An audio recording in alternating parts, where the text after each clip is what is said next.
mind is so powerful. It's so powerful, and people don't understand the power of the mind. You can believe something and then decide not to believe it. And there's no mental conflict at all. Let me give you an example.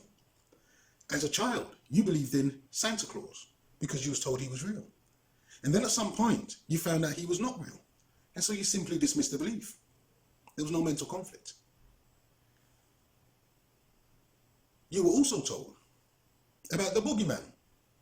The boogeyman was used to frighten children into being good. And they were told that the boogeyman will punish children for misbehavior. Then you found out there was no boogeyman. You dropped the belief. You dropped the fear.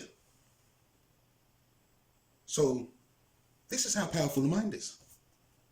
The mind can believe something, and then it can choose not to believe something, because it now knows that what it was told to believe isn't true. So the mind simply lets it go. And this is how powerful the mind is. It's so powerful. And it's such a simple truth. Yet not enough people recognize this. You can program someone to believe something and they will act according to that belief. The child will act good because it believes that Santa Claus is going to give it presents. The child will act good because it has the fear that the boogeyman is going to get them. You see how you program the child's mind? And so this is how powerful the mind is, and how the mind can be programmed to believe anything. Anything at all. But when the point comes when you're told that what you believed to be true isn't true, it's easy for you to then let go of the false belief. It becomes easy because now you know it's not true. Black people were told that they were meant to be slaves. Then they understood that, well, none of this is true.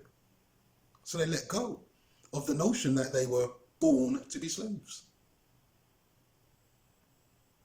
And so you can program people to believe anything if you have an agenda.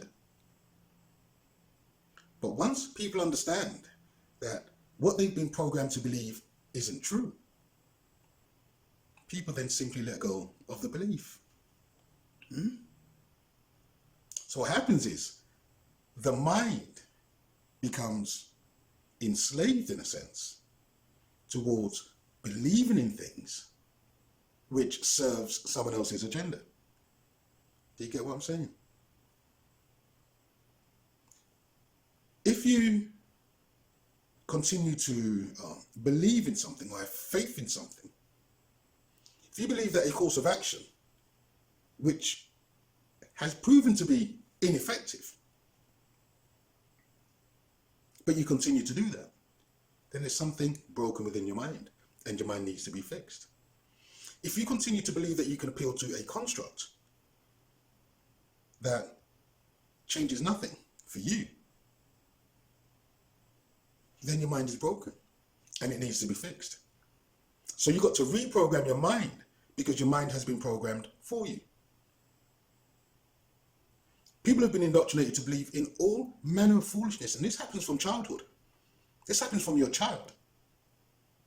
They've been programmed to believe in all manner of systems and structures, belief systems, and they cannot, because of that mind programming, let go of what it is they believe.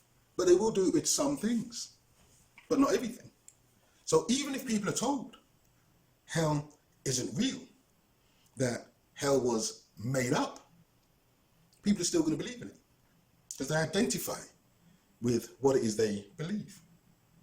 But if people look deep into themselves and ask themselves why they believe things that they believe, they'll find that most of what they believe has come from outside of themselves. From family, from society, from peers, from relatives, from parents. But in order to understand life, look at nature. Nature shows you the way. The natural world shows you the way. And when you look in nature, you find that the systems we have, or the beliefs we hold on to, don't exist in nature. They don't exist. There's no money in nature. There's no taxes in nature. There's no government and there's no religion. There is no lion that goes to work every day for 8 hours, kills an antelope, and then gives half of what he's worked for to another lion that's done nothing.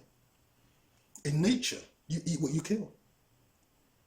No lion pays another lion any money to live on the land. No lion votes so that another lion can tell it how to live. No animal has religion, not a single one. So there's nothing in nature that does anything that humans do. No animal strives to obtain something like food and then gives it to another animal that's done nothing to obtain it. No silverback gorilla works for 8 hours a day to then give what he's worked for to an orangutan who hasn't worked at all.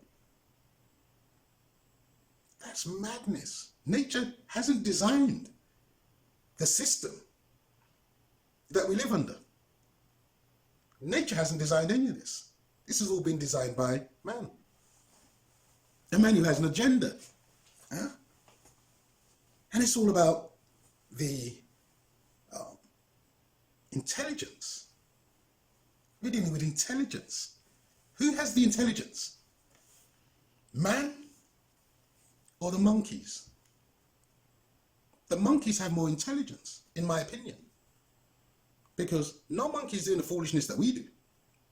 Not one. Look deep into nature. Nature will show you the way.